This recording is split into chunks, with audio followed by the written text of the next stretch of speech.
the Oilers down to the 36-yard line. Houston trying to strip it, and Hebron holding on and taking it down for a pickup of 16. I think that's Dishman again that tries to get in there and strip the ball away. Well, we talked about Garner's smallness.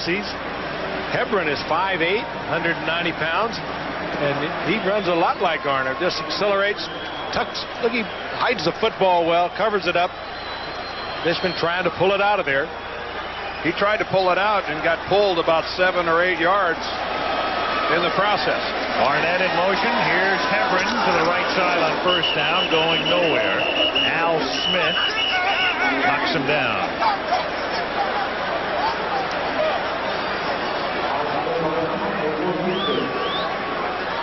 Well, you gotta give the Oilers credit for tenacity here. They are putting up a fight defensively.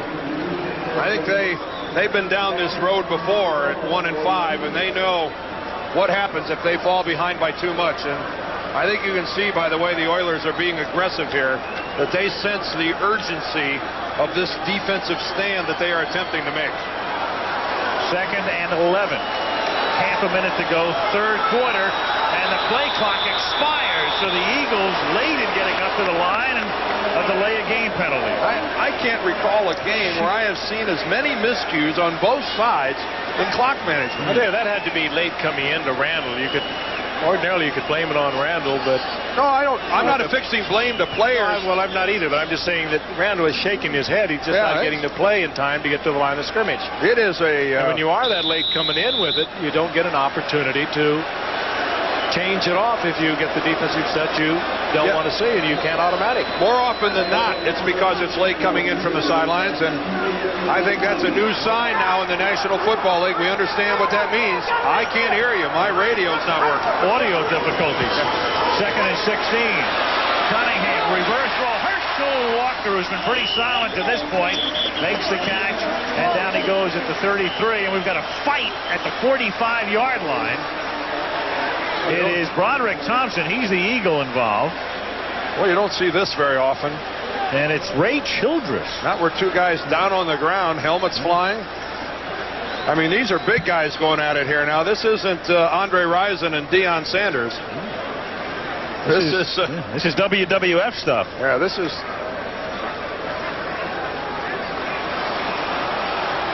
Somebody may be leaving us here. Fighting in the NFL is not tolerated except by Rison and Sanders. Right, except by superstars. And there was the punch landed there, so nobody got hurt. Gary Lane. Thompson was blocking on the back side against Childress. Personal foul, unnecessary roughness, number 76 on the offense during the play. 15-yard penalty from the previous spot. 2nd down. Ooh.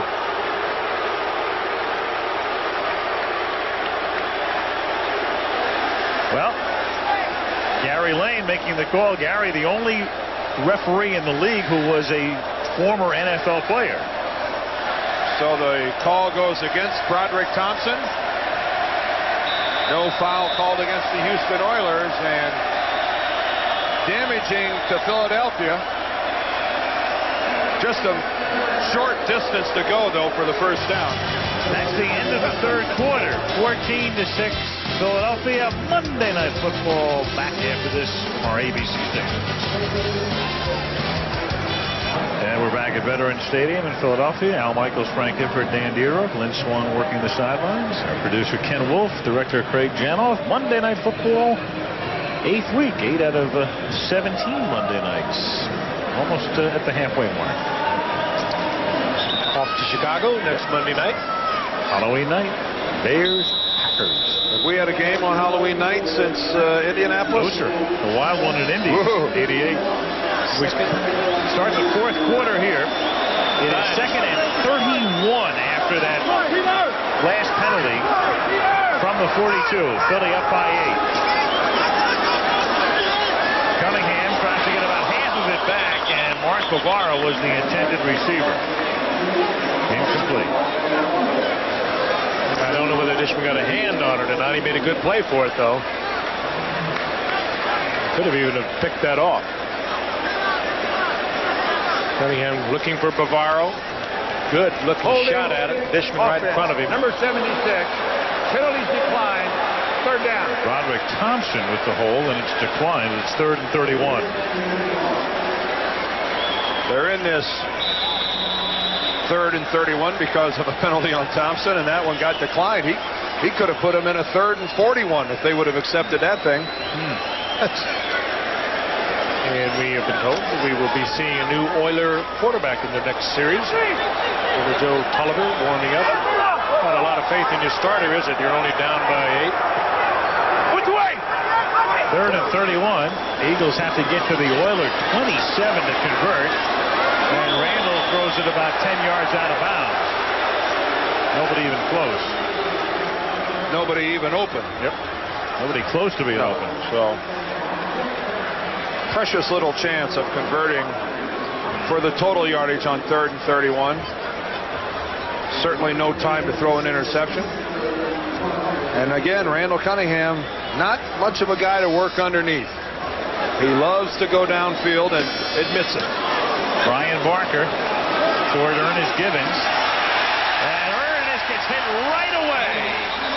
It was Otis Smith who got down there after a 34-yard punt. So Tolliver takes over, and the Oilers trail by 8. Extend your starting quarterback. You're at 14 minutes and 42 seconds in the 4th quarter. You're down by 8 points. And a moment ago, it was Cody on the sidelines who gave the hook sign himself. Not happy with Billy Joe Tolliver coming on, I'm sure. Tolliver came on in the 4th quarter in Houston's last game and got it into a touchdown against Cleveland in an 11-8 loss. So Tolliver from the 24, 14-6 Philadelphia, gives it to Gary Brown, who gains 1. Tolliver was a 2nd-round draft choice of San Diego in 1989. He started for the Chargers in 1990. There were his numbers against Cleveland. And then he spent 3 years with Atlanta. Atlanta wanted him to come to camp this summer, and he said no because they wanted him to play for the minimum. Sam Weich talked to him about going to Tampa. He didn't want to go there. And then he signed with Houston after the first game of the regular season. He must have known he was going to play. 2nd down and 9. Tolliver throws. Catch is made up at the 36-yard line by Haywood Jeffries. Well delivered by Tolliver. And a nice job on the sideline by Haywood of getting both feet down. Good body control. That was a good-looking play. Well executed, well thrown, well caught. Watch Jeffries on the sideline. The catch, boy, both feet down. That's beautiful. Great look at it. Yeah, it shows you the respect they have for Jeffries, too. Eric Allen laying way off. A lot of times you get a new quarterback. We've seen it before. Comes in the game, makes something happen. Good and back. Billy Joe written down by William Thomas. That's Thomas's 2nd sack of the night.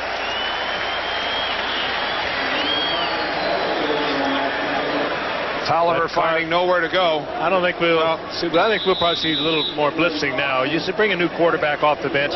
Hasn't played that much. So you bring the linebackers, and here comes William Thomas. Bud Carson's been around this league long enough to know just keep blitzing until something happens. Thomas manhandled Gary Brown and just threw him out of the way.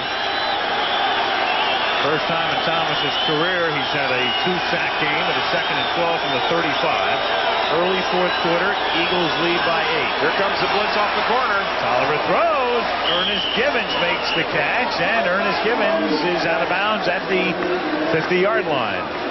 Tolliver with a good pass, but he paid the price. Yeah. Grossman really leveled it. If you call losing your helmet paying the price. The backside blitz came. Otis Smith came. The play went the other way, but Tolliver still takes the big hit. The blitz from the far is coming here at the bottom. There's Otis Smith, number 30. Bruce Matthews gets him. But Grossman delivers a fine old stroke to Billy Joe. Billy Joe from the little town of Boyd, Texas, in North Texas. First down. He was happy to get back to the Lone Star State after Brown games 2. In fact, somebody called Billy Joe, and when it appeared Houston was interested in him, and said, would you like to sign with the Oilers? And he said, if the Oilers sign me, I'll tattoo "Love You Blue" on my butt and crawl back to Houston. Well, I used to think minimum wage was tough enough. It's bad enough having to join the old 162 club without having to deface yourself in the process. Is that in the bargaining agreement? 2nd and 7. Tolliver throws, and it's almost picked off by Otis Smith, and it's a flag down at the 30-yard line. Flag down in the secondary. Well, did he? I guess that's the next question. Do we know it? Lynn. That's right. Left Swanee, check it. Illegal contact, defense. Number 51, 5-yard penalty, first down. William Thomas. He's back into defensive coverage, and he gave one of the Oiler receivers a pretty good shot. Certainly beyond the 5-yard limit.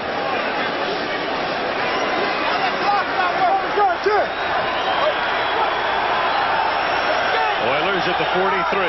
12:02 remaining in the fourth quarter. Here comes blitz. And it's Brown. And Gary Brown is inside the 20, tackled at the 18. Mark McMillan finally stops him. So far, Billy Joe Tolliver has been very impressive against the blitz. They've blitzed him on every play. He's made big plays on a couple of occasions, and the Oilers are moving downfield. Watch the top of your screen. William Thomas, number 51, comes across the line of scrimmage, gets in Tolliver's face. He gets the ball to Brown, and Brown gets the yardage down the sideline. They faked that reverse to Wellman that they ran earlier. The one, remember the one that William Fuller ran down from behind, and that was the companion play to it, and it worked. 24-yard gain on first down. Here is Brown, the workhorse, takes it to the 14-yard line. That's a gain of 4. Philadelphia leading 14-6. Tolliver only played 7 minutes. You saw the stats a moment ago, the fourth quarter of last week's game against Cleveland. He only played 7 minutes that fourth quarter and wasn't rather effective. That 7 minutes was his entire season as well. Gary Brown's numbers aren't that good, but he seems to be having a lot better night than that would indicate. You'd look at those numbers and think that they were inaccurate. Yeah, they're accurate, but he's having a better night than those numbers show. 25 rushes coming back from a month off with a twisted ankle. Here comes everybody. And on second down, Ernest Givens makes the catch. A first down at the 6-yard line. Mark McMillan with a tackle. First and goal. I'm impressed. Billy Joe Tolliver changed that at the line of scrimmage, read the blitz when he came up to the line of scrimmage, changed the play, and fired a perfect shot into Ernest Givens. They are successfully handling the Eagles' blitzes on this drive. Gary Brown with a good pickup. That ball was deflected, wasn't it? Tipped. Yeah. Gary Brown with a good block on Drake Jackson, the safety. First and goal at the 5. 9:55 left in the fourth. Brown again. Brown loses the football, but an Oiler is there to recover. Webster Slaughter saves the day. And that was a fumble. That ball did come out before Brown was on the ground. Very fortunate bounce, and it hopped right to Webster Slaughter. That was a jarring hit, though, to bring that thing. You can hear that thing all the way up here in the booth. Somebody laid a pretty good tattoo on Gary Brown, and I'm not sure this one says "Love You Blue." Looks like Byron Evans was the guy that came in there and put a pretty good shot on him. And that is a free ball right there. They ran out of time again. Oilers are going to take a timeout. Second and goal when we come back from the 2. Bud Carson's Eagle defense trying to stiffen against Kevin Gilbride's Houston offense, guided by 6th-year quarterback Billy Joe Tolliver out of Texas Tech, his first series of the night. And I'll guarantee you, Al, that both Carson and Gilbride are already thinking about their offensive play and their defensive play when they go for 2 if they score. Second goal.